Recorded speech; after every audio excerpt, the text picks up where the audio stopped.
You've been hearing from U.S. Ambassador to Ghana, Virginia Palmer, on this, tasking parliamentarians and leaders as you go through this, at least, whilst you respect your constitution, also respect your international obligations. Are you going to incorporate this whilst we go through the entire process?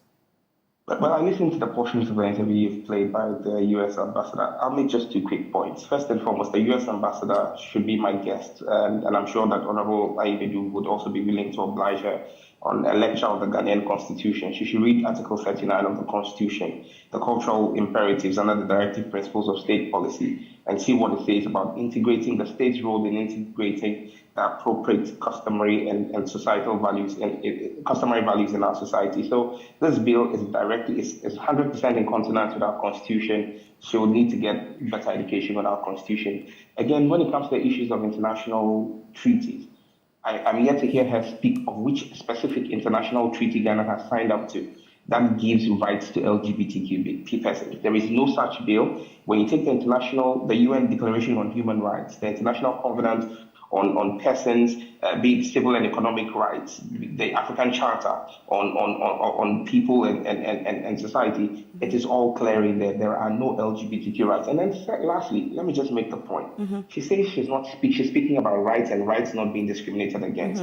We'll take a lecture from the American ambassador when her government decides not to discriminate against people who have a right to polygamy in the United States.